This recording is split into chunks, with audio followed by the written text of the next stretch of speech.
Hi guys, this is Ruben Langdon. You're listening to A.C.M.G. presents Talk Time Live. Shoryuken! It's time. Talk time. Let's go.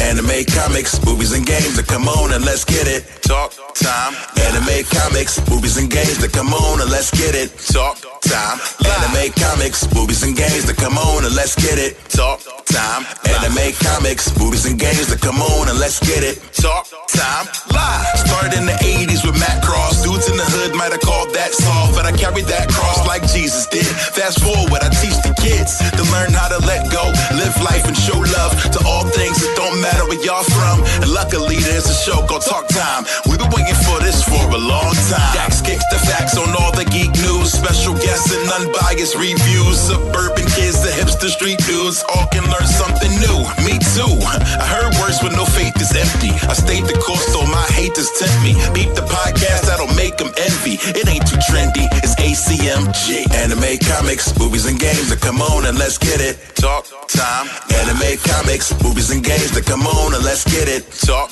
time. Anime, comics, movies, and games. Come on and let's get it. Talk time. Anime, comics, movies, and games. Come on and let's get it. Talk time. Live.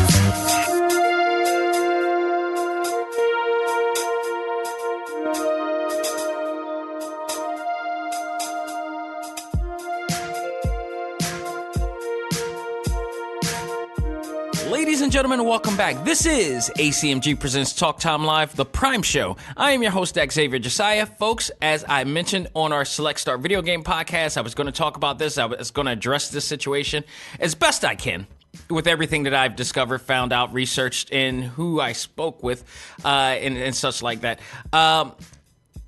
There's a lot going on regarding one of our previous guests, a friend of the Talk Time Live podcast show, and that is the one and only Vic Mignogna, the voice of Brawly, the voice of Edward Elric, and many, many more. He's considered a superstar in the world of anime, for those, hugely popular. And we're going to talk about it because, of course, as many of you know, and if you don't know, Vic has been accused of a lot of allegations regarding Vic and him committing some acts of sexual misconduct. So we're going to talk about that right now, as well as, the things that I've learned or the research that I've done, some based on some sources that I've learned from, some inner circle sources that I've learned from, and who will remain anonymous. Of course, I will not reveal that, so that ain't happening. But we're going to talk about that, and it's going to be an interesting conversation because I can only give what I can as far as my outlook on it, and no more than anybody else can, because people are going to try to pretend like they know what they're talking about or believe what they believe, but at the end of the day, we don't really know as much until we get all the information, until we know more further information going out. We can only give our opinions and our thoughts on it and our feelings about it. That's it. That goes only but so far. So this is just my platform to talk about that here, and we'll talk about that in our next segment. It will absolutely take over the entire segment because it not only involves him, but another person that has recently been accused of similar situations as well that we'll be talking about as well, which connects to the whole Vic Mignogna thing too. So it's a crazy thing. It's a crazy, crazy, crazy thing that we're going to be talking about as well. But for our talk topic this week, to lighten up the mood of this episode, we're going to review a anime that I think if you're an anime fan and if you're a true otaku, but not only just that, if you are an actual gamer, not only just a gamer, but a fighting gamer, you're going to love what I'm about to talk about at our talk topic today, and that is High Score Girl, the latest Netflix original series that has come out based on a kid fascination for fighting games, and as well chronicling the timeline of fighting games, and it is awesome. If you are both a anime fan and a gamer, you're going to want to listen to why you're going to want to check this out. So stay tuned for that and more, but let's not waste any time. We got to talk about this situation right now. We got to really get into it and really get into the thick of things. And so without further ado, ladies and gentlemen, let's find out what's new in the world of A.C.M.G. And now, it's time to find out what's new in the world of A.C.M.G.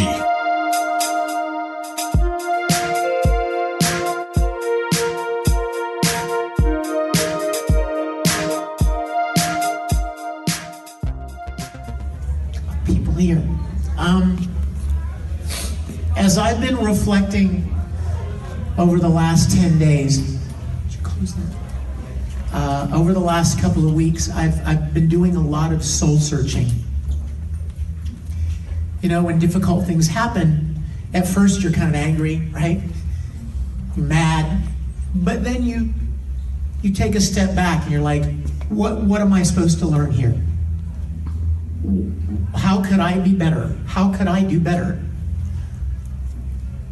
And I've learned something, and I wanted to share it with you.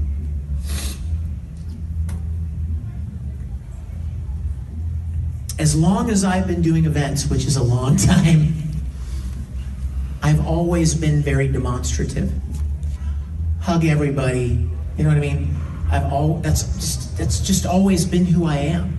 You could go back and find panels from 10, or Q&A, or autograph sessions from 10 years ago, 12, 15 years ago.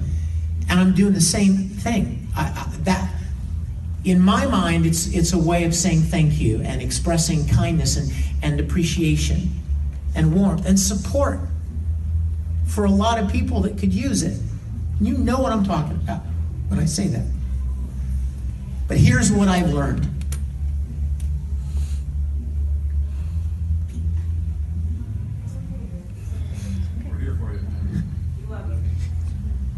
Just because 1,000 people want a hug doesn't mean everybody does.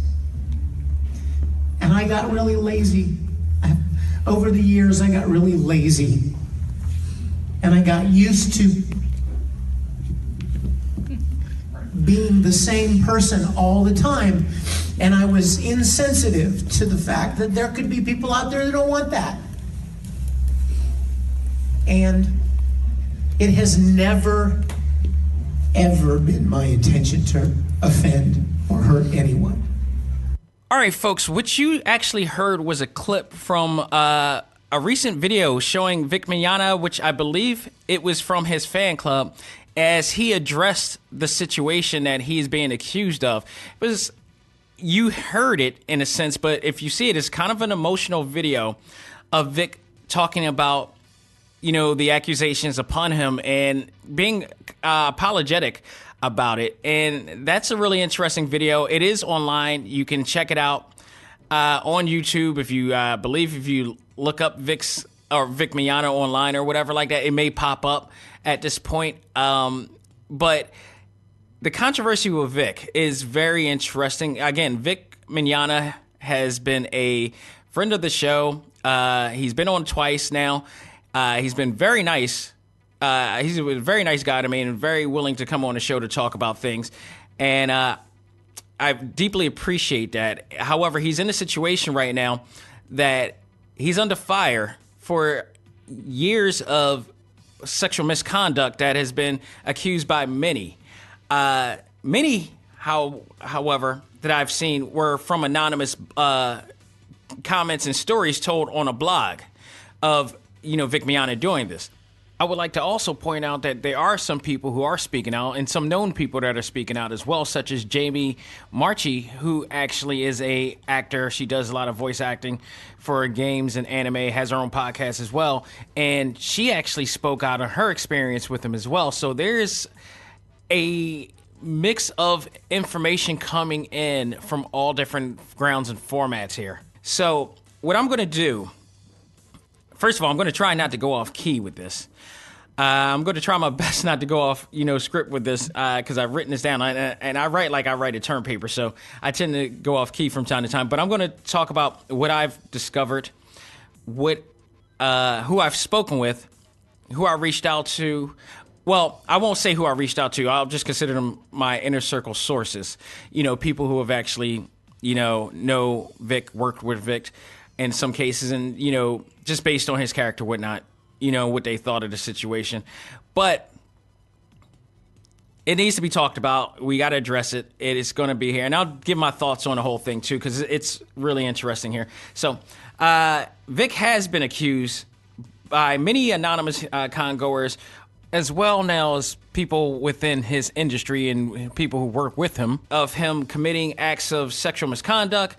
But most of what I read was a blog with anonymous congoers of him committing acts of sexual misconduct, some dating back to 2010, which is a very long time. And it's a very serious situation indeed. Many posts online on social media and some blogs have told anonymously of Vic being too exclusive. And I say too exclusive, I mean touchy, what they consider touchy-feely. He hugs, he has been known and seen to kiss people, women, girls on the cheek, whether they were older or whether they were minors. And that's where the problem lies. That's where the problem lies right there. As a result of this, Rooster Teeth, which is the company that has that produces the popular TV show Ruby, which Vic is a part of. He does the voice of one of the characters on there. They cut ties with him as a result of the harassment reports. While there are people who are quick to damn him at this point, many other fans are supporting him as they believe he is not at fault. However, in this case, with people like Jamie Marchi coming out to tell her story bravely, I might add, it may tear over to the side of the victims. Especially, I always believe if you come out and bravely, and I have to say this bravely because it's not easy for people who are victims to come out to tell their story because of fear of being, vilified by others and, just people not believing them. It could be a very mentally damaging situation of victims. So you have to take that in consideration for people to come out and to be brave enough to come out and talk about their stories like that. You have to take consideration. There's a level of bravery that happens when people come out to talk about their stories. So with Jamie coming out, and hopefully more people coming out to tell their stories of their situations and not being anonymous about it, I think it'll really bring the situation out more and more and really show the real side of things. And hopefully people will take consideration to it and those stories and listen to them more and more. I can tell you this now. Everything that I've read, everything that I've discovered, like I said, the people I spoke with, the pictures, the comments, all can say different things. For one thing, the anonymous comments, the fact that they're anonymous, it's I don't think it really helps the situation because they're anonymous. You do got to take into consideration of them, and I do take in consideration of the anonymous comments. But at the end of the day, hopefully those anonymous people, had police reports of some sort or made police reports of some sort, that situation, because it's hard to go on anonymous, situations and not report it because it really doesn't. We first of all, we don't really know whether those anonymous stories are real or not. And there's some truth to some of what I read, not from the sexual misconduct situation, but from a character situation, especially from what I learned. What I learned from about Vic is that he's a case-by-case basis, depending on who you know, whatever like that. There are some people who are not, totally with Vic, and then there are those who are really down with Vic. Vic plays his game, I guess, depending on who he is and who he's talking to or whatnot. So there's that situation right there. So now with the split of people, defending and going against him, there's a hashtag movement from both. There's one that says Kick Vic, and there's another one that says I'm with Vic. And it's just become this civil war of words with people, who are supporting Vic, who think that he's not at fault for what he's done because it's not clear cut, and maybe what he was not doing was intentional. Then you got people who are, totally saying like you're not listening to the victims. And in my case, from what I'm seeing, based on some of the words, there are some people who are commenting who are not getting all the information. There's also people who may not be seeing the situation thoroughly before convicting somebody of their own, with their opinions. It just goes on from there. As I said, I spoke with people in the A.C.M.G. Facebook group, one of which I believe he said he was a handler to Vic. And if you don't know what a handler is, when you're at a con, they have people, if the celebrity guests want to walk around the con and everything and not be bombarded by, fans or whatever, the handler's job is to accommodate the celebrity guests with whatever, I don't want to say whatever, with certain things that they have requested. And that's going to lead into another story that I have soon, trust me. I've spoken to people on our Facebook group who, down the line, I put out a post, addressing the situation. It was an interesting conversation. None of them, even the person who said that they were a handler to him, none of them said they had a bad experience meeting him or being around him, and nor did they get any type of bad or creepy vibe from him. That's one of the situations right there. And I've heard, and if I also went on to Instagram, I, checked all the hashtag posts with his name on it and everything. I mean, it's really crazy. For the ones that had kicked Vic, they were just people who, some of them say, it was weird because the kick Vic ones were people who it felt like they were automatically, somebody got accused of sexual misconduct, so they're automatically damned and vilified, that type of thing. There are others who may have have said like they've experienced it too. So there are some, and again, I hope that those people actually reported that to the police at the appropriate time. They might have not, who knows. The statute of limitations kick in. I'm not sure, but it's really hard. We're at such a period right now, right? I'll talk about it in a few, but there, the I'm with Vic people too. It's like you got to be cautious about that too, because is it people who are thoroughly looking at the situation? And some of the comments that I've read from them, it sounded like they did thoroughly kind of evaluate the situation. And then there are others who are really big fans of him who just don't want to believe it. And even if I'm a fan of his work as well, but you have to look at the details of things. I was a fan of Bill Cosby too. I actually worked on promotional work for Bill Cosby. I mean, who didn't like Bill Cosby? But when you thoroughly get down to the point of things and the situations that at hand at time, you cannot deny. You cannot deny at all. I mean, there's some people who are OJ fans.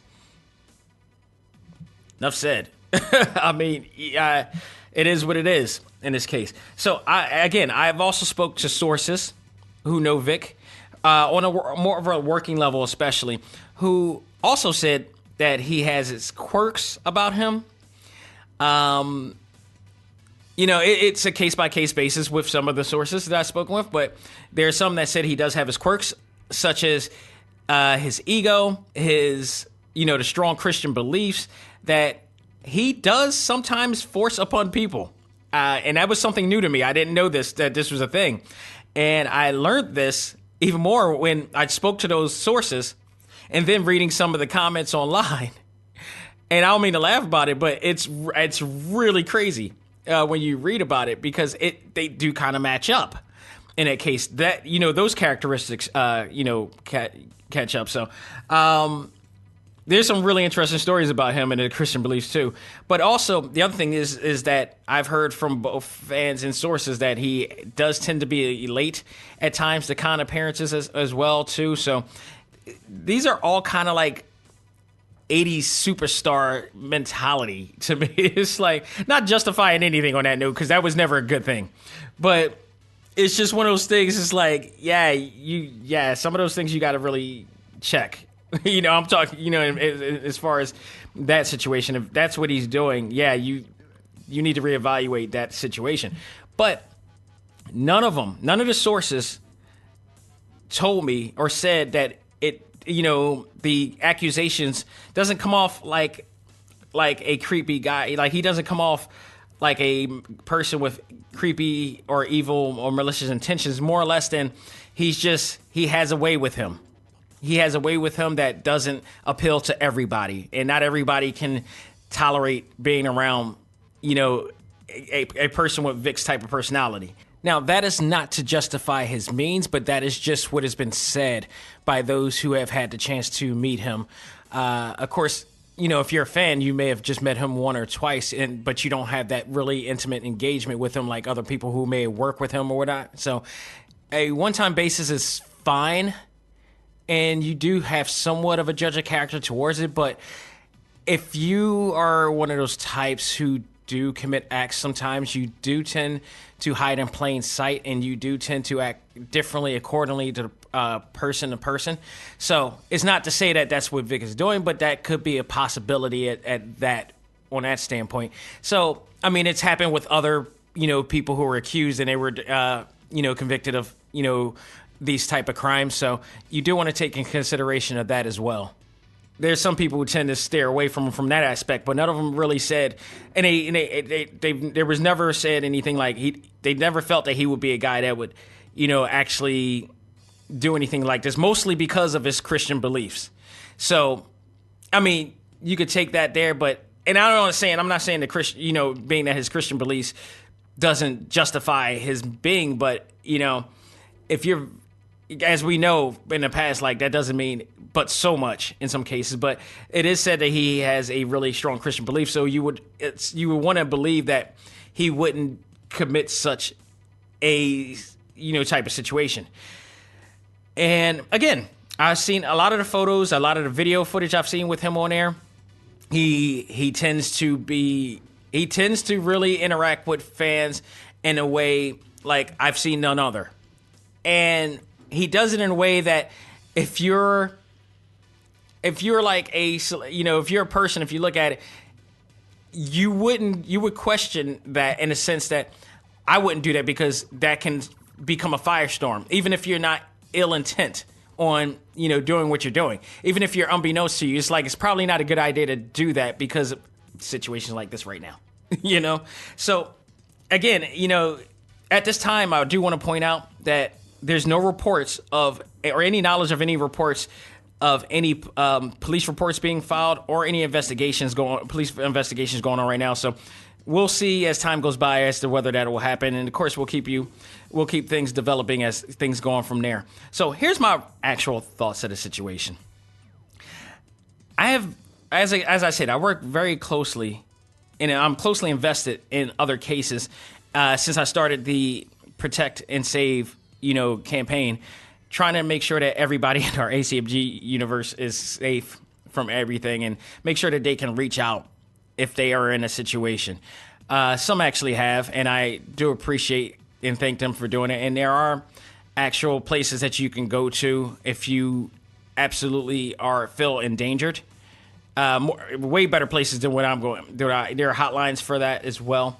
And I'll mention that at the end of this whole thing as well. But I've been involved in a lot of them, dating back since September with the ongoing Jason Richardson allegations and investigations. Since then, I have been exposed to we all been exposed to the R. Kelly, documentary of all his actions and all the stuff that's going on from there, and the proof and everything that's been going on from there of minors. We are about to see the Michael Jackson situation. So get ready for that one, because that's coming. And from what I understand, people are not going to be happy with that. We've also learned, some of you may have also known about Ron Kay, who is the co-creator of Ren and Stimpy. If you guys remember during back of the podcast I did for the Keystone Comic-Con review, I spoke with Bob Camp, who talked about his former coworker being involved in some really scantily situations involving a minor that he was dating. There are actual reports out about him dating this minor, and like he just out in the open with this minor, and pictures of him with public displays of affection, PDA, if you will. So it's seeing those situations, and it's really crazy. I have even had a friend recently who's been abused by her now, thank God, ex-boyfriend who abused her for getting too much attention online. She has this disease called she looks attractive, I guess, and it just feels that he felt the need to try to remedy that in his own way, which newsflash, he's no longer remedying that. Thank goodness. So here's my actual thoughts on the situation now. With just researching everything online, pictures, comments, things like that, especially now with the recent story and accusations that, again, Miss Marchi actually just put out in her experience with Vic Mignogna. I think that alone right there may be the lead-in to him being, punishable at this point, because before that, all I found were anonymous stories. And what we needed is somebody to take the stand, to be at the forefront of that situation and become the lead-in to what has been going on or what he's been accused of. All I've been seeing as far as the actual accusations up until this point, she just recently posted this some 19 hours ago, as I'm reading it on Twitter now. And it's a lengthy, detailed story of her experience involving Vic here. So, excuse me. With that lead-in right there, that's a big lead-in. For her to take charge and take a stand to tell her story bravely, I'm not going to stop saying that. It helps all of the anonymous claims out there, and it probably will, because to even though what she believes at the time wasn't, she didn't have a place to talk to, and she's taking it now, she definitely feels, because of his stature and everything, she now feels that she's going to do it. She's going to take the risk and tell it. But she has a big following herself, and with that type of following and that story and that detailed story of hers, which, from what I hear, I've heard the story before from people that I know. It's very similar to those type of situations. It's hard not to want to, take an opportunity to really look into this further, whether you are a fan of him or not, to really see if he is truly, responsible for all this stuff, which it's hard to not read this and say, like, yeah, maybe I need to think again about what I think of Vic Mignogna right now, or what is going on with this. So, and again, this is far from over. This is far, far from over here. There's still a lot of things that we need to look into, but the fact that she's coming out, she's actually kind of the voice of the voiceless right now, and the voiceless being those anonymous, stories that we hear. Because, again, like I said, we can't go by the anonymous stories so much because we don't know how much they carry, because we don't know who it is, where it came from, whether it's real or not. And, you really, in order to really make it happen, you do have to unmask, in a sense. And that's what happened here. And I commend her for even doing that. And so we will see from that point. Now, if Vic is, in fact, guilty of any of this, he definitely deserves to go to jail. He definitely deserves to be, to be convicted of his crimes. He needs to, make amends of them. I don't know to what end he's admitting to, or what is he saying? He apparently says that he embraces too many people too much, or he acts upon things accordingly to the way that he probably should be using his critical thinking more. If he's willing to admit to it and get help, I truly believe that he should. I believe that he should have some type of a training or whatever to do so, and really get, help himself, and make sure that he doesn't do anything like this again, that he apologizes to everybody who he made feel uncomfortable in this case, if that is the case, which, again, judging from what I'm reading, hopefully he will respond to, Miss Jamie Marchi's actual, statement that she made, and, see what goes on from there. That's her story. We would like to hear, more from Vic on this point, or let the courts handle it in this way if they are able to, see what happens from there. But it's going to be a hard case. It's going to be a hard case for him. I'm a fan of his work, as I said. I am definitely a fan of his work. I am very appreciative of him being on the show. However, if it is to be, and he is supposed to be convicted of his crimes, and he does need to atone to them, and that is that, I hope, in all essence of this, that everything works out accordingly, but we will see. We will see, because, you know, people are telling their stories now. Hopefully more people will come out. Hopefully Vic will come out and answer to these and see what will happen from that point. And again, to point out that Vic actually did make a statement very quickly upon the allegations, as well as also make a video talking about the situation, the clip that you actually heard at the beginning of this, very emotional clip that we saw, what we heard of him on air on YouTube. And we'll see. I mean, we'll see. I can tell you this from that standpoint, not to justify him at all, because we don't know anything yet and we don't know where this is going to go. But for him to actually speak out so willingly and quickly about the situation, and somewhat apologetic in that video to some case, it speaks a lot to me on that subject. Whether it is what it is from now, that's a whole other thing. But the fact that he's reaching out right now and talking about it and not hiding away from it, which to me is a little, I got to give some commendability to it, because of the fact that I know people who are accused of the same thing, who have allegations under the same thing, if not worse, that are hiding in plain sight for some of them as well. And not only that, you got these victims who are saying your name and accusing you, and you're just not saying, even if you did not, or claim that you did not do it, or you feel that you didn't do it, reach out and speak on it. You know, don't ignore it. That does not help your case at all, period. That's, to me, that always just rubs me the wrong way. And I'm sure it rubs other people the wrong way too. But for Vic to actually speak out on it, I give him somewhat credit for that, for doing so. Whether it's going to help him or hurt him, that's a whole other thing. But we'll see. So I'm sitting back and waiting for any other results that comes by from this point on from here. So we'll see. But of course, if any new news comes, and we'll let you know upon further development of this situation, of course.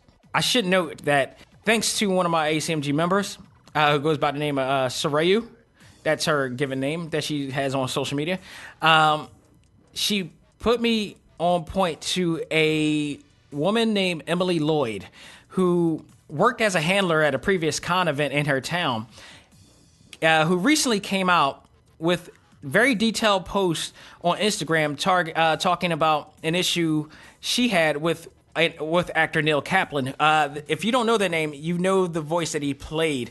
He did the voice of King Zarkon in the recent DreamWorks animated series for Netflix, Voltron.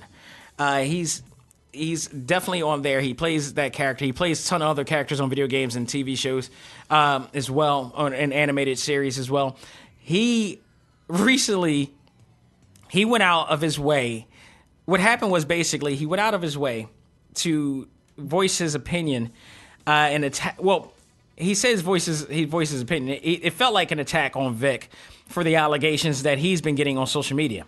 So Emily Lloyd came, who was his handler at a con, felt that it was a need for her to reveal very detailed information involving Kaplan's intent to with actual screenshots and text conversations they had, where he asked her out for a drink and as well as enter a hotel, with her trying to get out of the situation and end up agreeing to it, in fear of her job. If you go into her page, if you go into Emily Lloyd's page on Instagram, it's there. It's very detailed. She went out of her way to go into detail, and very well detailed to this, as well as have screenshots of the conversation at hand. There's another text that she shows on her Instagram post. It's the last Instagram post she ever put, because obviously she knew she was taking a risk. And I appreciate that she came out to do that. She didn't come out anonymous. She took the risk to come out because she felt that her voice needed to be heard. And knowing that she was gonna hear both support and people try to damn her for it's, the deal. It always happens. But the fact that she came out in very detailed information, the fact that she has screenshots and that type of thing, that really speaks volumes on a situation. And actually shows him asking her to come up to her, to his hotel room. His intent was to try to ask her out and hopefully try to, appeal to her in the way that he wanted to, per se. To Neil's credit, on February 6th, Neil made a statement regarding the allegations on Twitter, saying victims should always be listened to and heard, and I am attempting to do exactly that. Before I make any public statement on the recent events, regardless of the intentions, someone was made to feel uncomfortable, and I need to make amends to them before I say anything to you. And he was addressing a fan of some sorts, or fans in general, in sorts. Since that time, Neil has claimed that he has tried to reach out to the accuser through an organizer of the convention that she has worked with. She has yet to accept that invitation. You can't blame her for it. It's not an easy thing to do. Credit to her for even doing that. Neil is now conducting his own form of damage control as he is battling with other Twitter followers trying to defend his name while trying to damn Vix. And that part I found a little bit amusing because he went out of his way, and Emily considers him a hypocrite for doing so. He goes out of his way to try to attack Vic for his allegations, and especially while Vic is trying to make amends for anything he's doing. Emily took it upon herself to say, like, yeah, you kind of did the same thing in this case, or you did something similar to that point. You were attempting to do something at that point, and God forbid. So he's out to. And the thing that I think is funny with Neil's situation, because I've been following him ever since, and the thing is that he's answering almost every single post. At some point in time, you make a statement and you stop because you're getting consumed. You get consumed. Everyone's like, I think just make one or two statements and just stop. You made your point right there. There's no point of going after every single person who's coming at you because that's just going to happen. At this point, make your statement, stop, and then, find your proof. You just don't have to answer everybody. And he was I was getting notifications constantly, just yesterday alone, and the day before that, of him just constantly going, answering, other people who were accusing him or damning him or whatever, or defending Vic for that matter. Yeah, sir, definitely at this point, just stop. Find your proof. He also said that he was going to. The other thing that he said that he was going to do, he was going to post. Well, if he doesn't, he did say after, if he didn't hear from Emily after a while, that he would post all of the conversation that went on between those two, saying that there was more to it than what she put out there, and he wants everybody to see for himself. Vic said the same thing on some of his fan page texts. And the allegations that he's been saying on Twitter or whatever like that. He said, like, you guys make your own judgment and speak and see for yourself. Honestly, it feels like both of them are greatly trying to defend themselves, and we will see how this goes. If they have the proof, if not, we'll see. I just feel like when it comes to Neil's case, credit to him again for speaking out and, speaking out already at the allegations. Defending his honor, whether it is going to be proven or not, that's a whole other thing. I'd rather a person speak out immediately on it, whether they had the proof or not, but speak out on it. I'd rather them speak out on it first than just hide away. That to me is just when you just like, nah, you're not helping yourself doing that. Not answering any questions or whatever. Or making any statements, whether yourself or your lawyer or whatever. If you're not doing anything and just to me, it's disrespectful to the people who are, accusing you or consider victims. 2, it just doesn't really look good on your side. But he's also mentioned why he actually has beef with Vic, and it also matches to somewhat with situations that I heard from other people. But again, it's an effect on his character, not the allegations itself. So it comes off to me that when it comes to Neil Kaplan's situation, it feels like it's a little bit more personal of an agenda, more than it is a moral and ethics type of situation. But you guys be your own judge. Again, you guys be your own judge, but please, when doing so, do your homework. Like I said before, when you protect and save somebody, you got to do the homework. You got to make sure everything as thorough as possible before you really make a decision, because it may not be all that you think it is. It's not all clear cut. So that is all I have for what's new in the world of A.C.M.G. I guarantee next week we're going to go into lighter, more fun things to talk about. Hopefully more fun things to talk about as well. But before I go, I did say I was going to mention the 2 sources that you could go to. If you don't know, here it is. If you are experiencing any forms of sexual harassment or sexual assault of any kind, please, I highly implore you to go to one of 2 sources, or maybe both. Go to RAINN, which is RAINN, the National Sexual Assault Hotline, which we can help you with support specialists there. You could go and chat on them online. You could go to hotline.rainn.org and check that out over there. And you can also call the support hotline, the National Sexual Assault Hotline, and talk to somebody personally at 1-800-656-HOPE. That again is 1-800-656-4673. You can check them out and they'll assist you thoroughly. You can also check out NOAA, NOAA, and they are also a sexual assault and sexual harassment helpline. You could go to them at www.noaasashhelpline.org.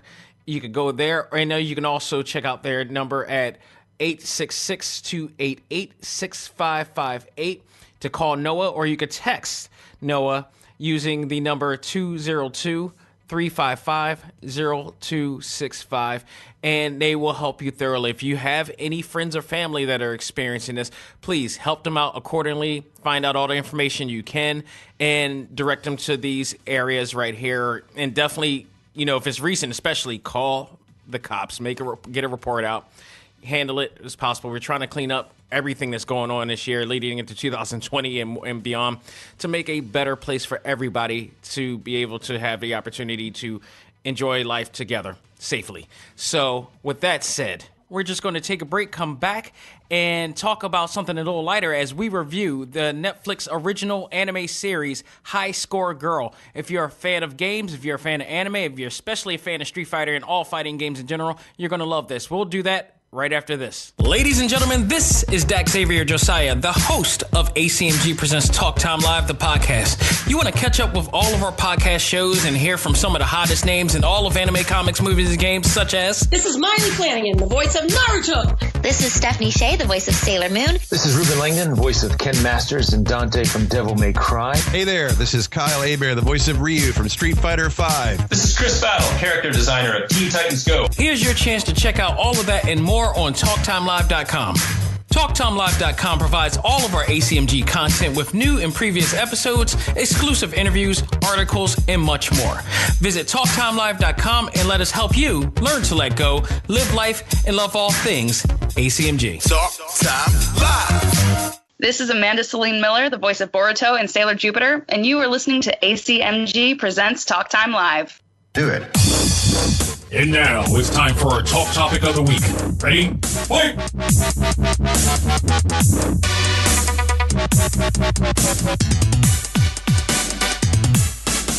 All right, folks, we are back with our talk topic of the week, and it is our review of the Netflix anime original High Score Girl. I do want to point out before I actually go through with this review that I did, in fact, reach out to Jamie Marchi in regards to possibly coming on the show to talk about it. She replied back. She absolutely thanked me for reaching out. She felt that at this time, she's holding off on making any appearances regarding the situation right now. It is freshly hours, just almost practically a day since she actually made the statement that she made and told the story that she had. So she's holding off at this time. She did appreciate, me extending the invitation, but she wanted to wait it out and see what happens from there before she continues to make any other statements or make any appearances about it. And I respect that. It is very fresh off, but I did extend the invitation for any type of, mention of this or her future, invites to talk about her career and what she's done so far. So, I commend her for even taking a stand. This is a very, very serious situation. It is a big risk to do so. So I commend her on that. And hopefully we can get her on soon, and hopefully we'll hear more from her from this point on. So moving on, I do want to talk about my high scorer girl.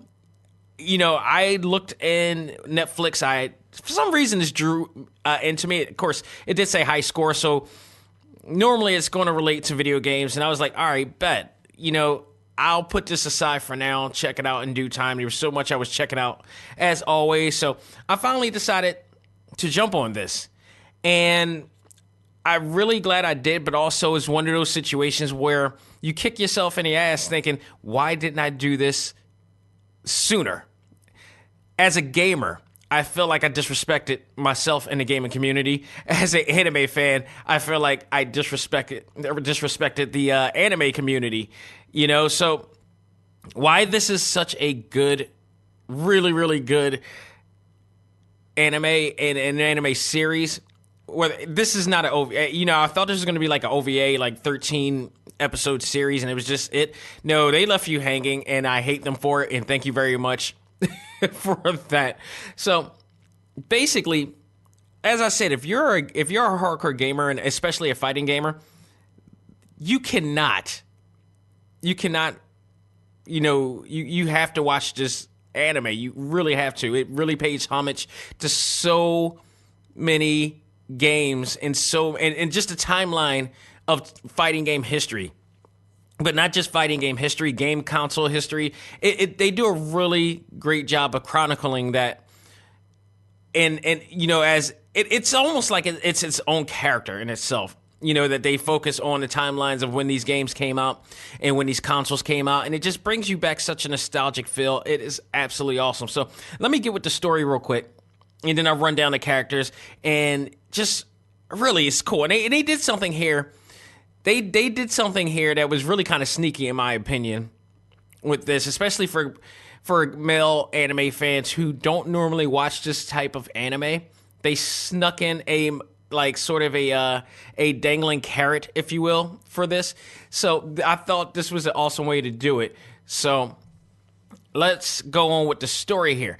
This story is of a boy whose fandom for video games, mainly Street Fighter 2, followed by other fighting games, lead him to meeting his rival, who is a bit of a introvert, if you will. If you don't know what that is, somebody who's very shy in some cases, but also very skilled in her gameplay of fighting games.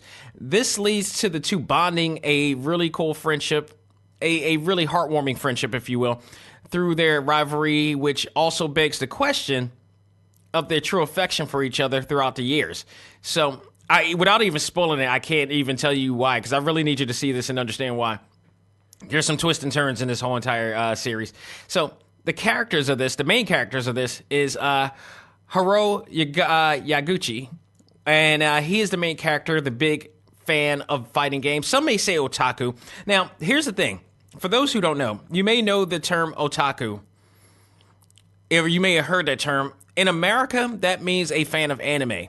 In Japan, it's a total different meaning. It's meaning when somebody is called an otaku in Japan, that is somebody who's uberly obsessed with one thing or another.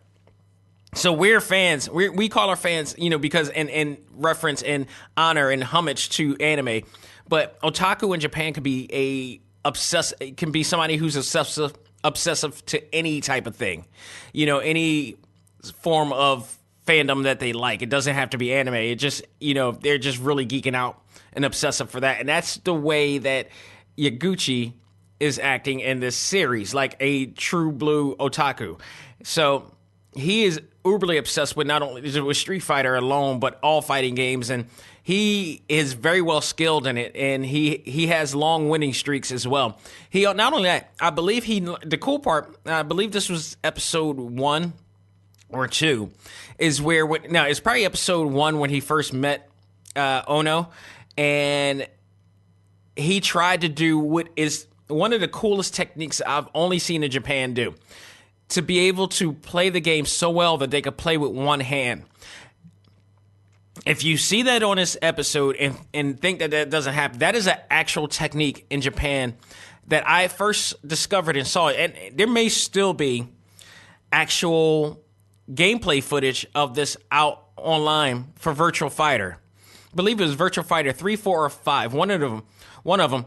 And there is, in fact, a gamer in Japan who is playing Virtual Fighter with one hand, using his thumb to control the actual, joystick, and his other four fingers to control the actual buttons, which is absolutely surreal.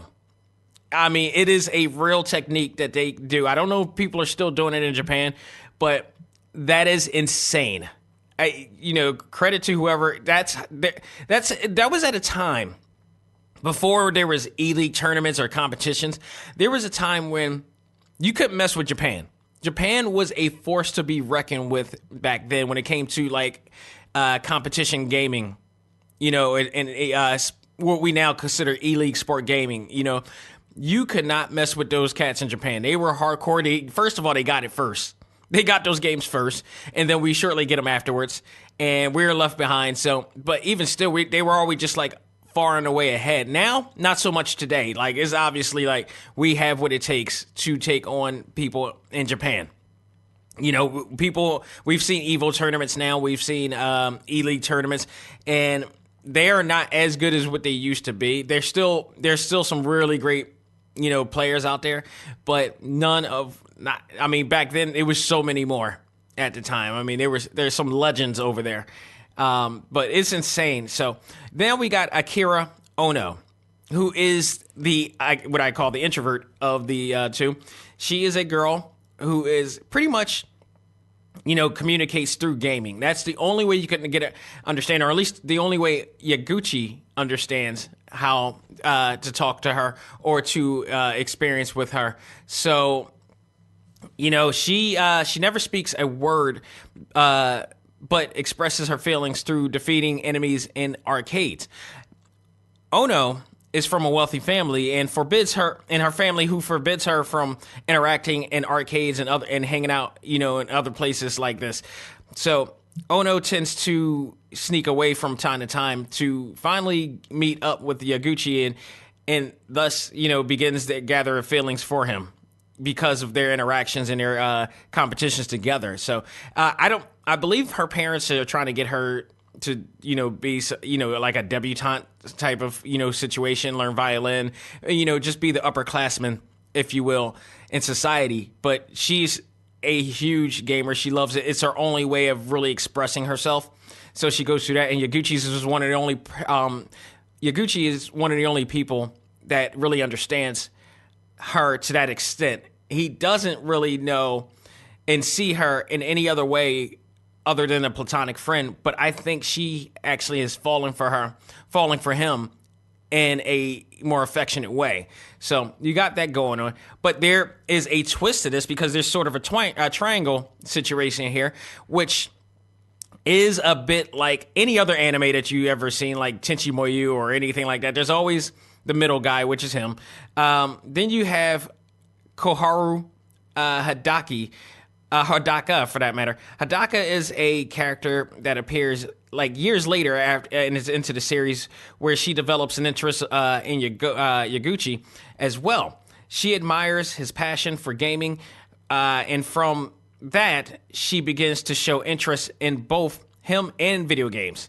Now, it is noted, the cool part about her is that she really just got into gaming from Yaguchi, really quick, but at the same time, it looks like she has this kinesthetic ability to learn gaming techniques on the fly, which excites Yaguchi in the same way that Uno does. If you guys don't know what kinesthetic is basically learning from on the fly without people who can pick up certain techniques, certain things without reading instruction books or whatever, just looking at somebody else do it. And there are certain people. I was told in college that I had this ability as well, especially when I was doing web designing and all this stuff back then, that I could pick. I normally tend to pick up this stuff more than I did reading it. So this is the first time. That was the first time I've ever been told that and learned about that term.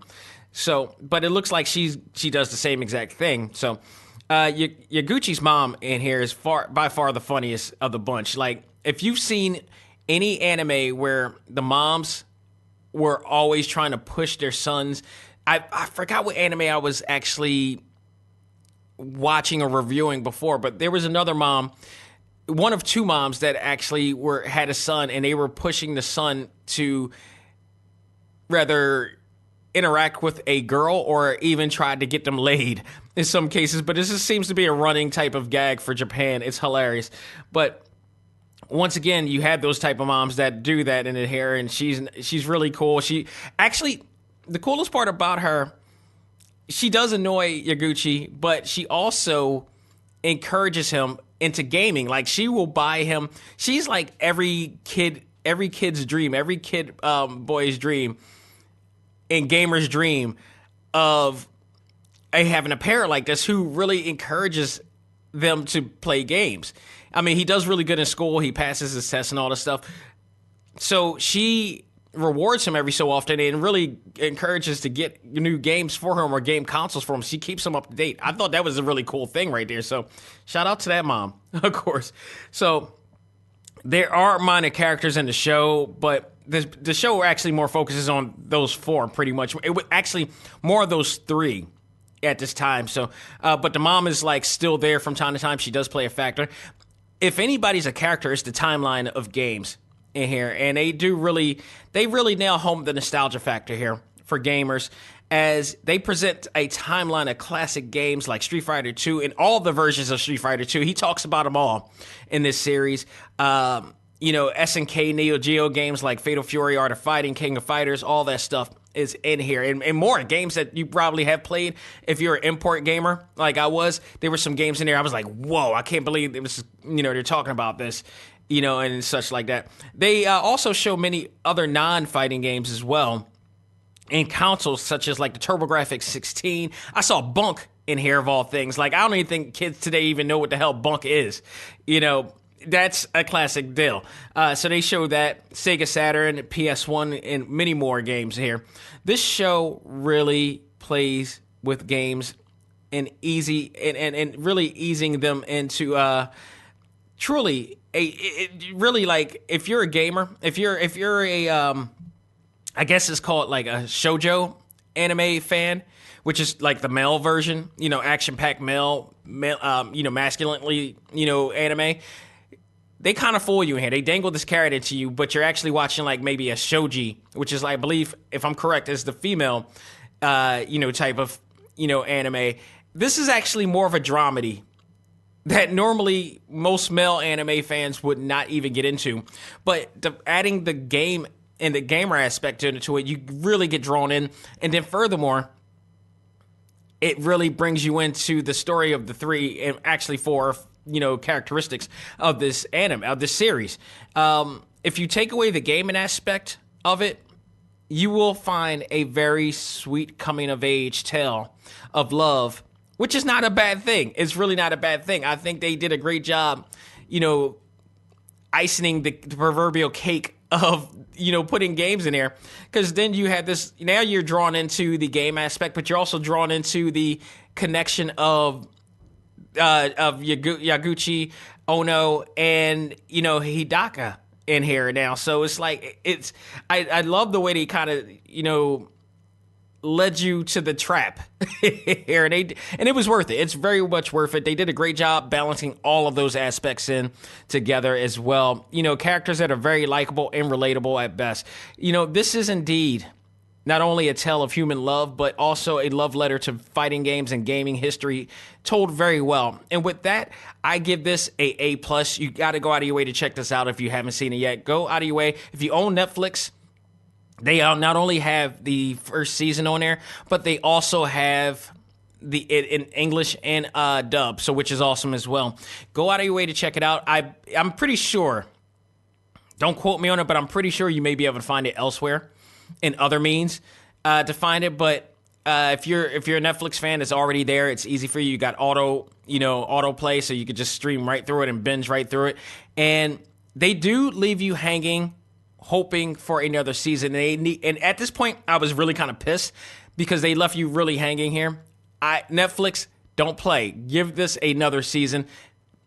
I don't know how long you're going to support this anime, but this is an awesome anime. I really hope that you guys give it another season, or whatever seasons it need to close the story of those three. And I need to see who he's going to wind up with in this case, because both characters are now into Yaguchi, and I need to see how this ends. So you got your way to do it just for the gaming nostalgia factor alone. Awesome. Absolutely awesome. Ladies and gentlemen, that will do it for this edition of A.C.M.G. Presents Talk Time Live, the Prime Show. Thank you guys so much for taking the time to listen to this and all assets. If you are listening to this on TalkTimeLive.com, iTunes, iHeartRadio, Stitcher, Google Play, Podbean, and I just realized, did not realize this, my episodes are playing on YouTube, and I'm wondering why I'm getting this, spike in numbers for some reason. There are some people who are listening to it on YouTube actually lately, so I just recently realized I didn't set that up, but I guess thanks to Podbean, it's now playing on there as well, so kudos to them for that. So if you want to check it out on YouTube, on my YouTube channel, you can check it out there as well. Actually, if I'm correct, I'm actually showing this I posted this on my A.C.M.G. Facebook group, so you guys have another option of checking it out there as well.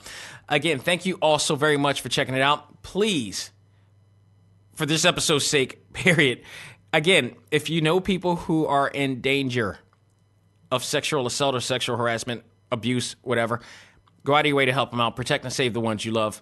Please, let's clean up this world, this country, leading into 2020. It's time. We need to all get up, stand up, and do it together. So definitely jump on that. Next week, I am counting down. Literally counting down right now. If I'm correct, my PlayStation 4 is officially downloading Jump Force, which will be available to me at midnight of February 12th. Get ready, people. It's coming. And I'm going to actually review that, give you what I thought about the game. Check it out. I'm going to enjoy the hell out of this. I got a feeling this is going to be really fun to play. And we're going to do that and all the other news going on in the world of gaming as well for our Select Start Video Game podcast. So stay tuned for that as well. Also, next week, Valentine's Day. I don't know what you guys are doing. I know I am taking the wife out, and we're going to see Battle Angel Alita. Yeah, she wants to see that. So I'm going to go check that out on Valentine's Day, and probably Valentine's Day morning. I think I'm going to check that out. That or Thursday or Friday, one of the two. But I am going to review Battle Angel Alita. I really do I really want to see this? I'm like, yes, I want to see this because this is almost like over 20 years in the making. They've been talking about making that movie for so long, James Cameron, about making that movie for so damn long. I owe it to myself to really finally check it out and see whether they were able to make the movie that they wanted to and whether we're going to like the movie that they were making.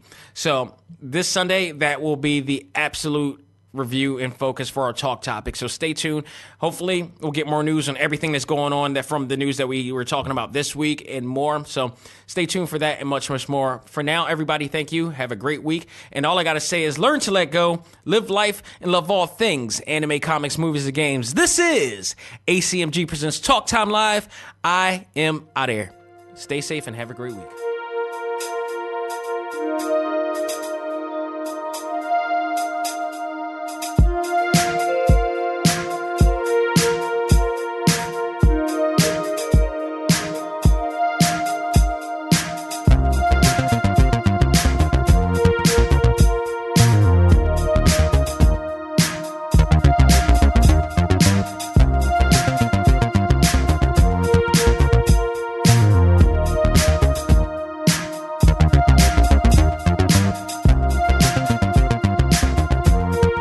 episode of A.C.M.G. Presents Talk Time Live is brought to you in part by Viewfinder's Identity Search and Design.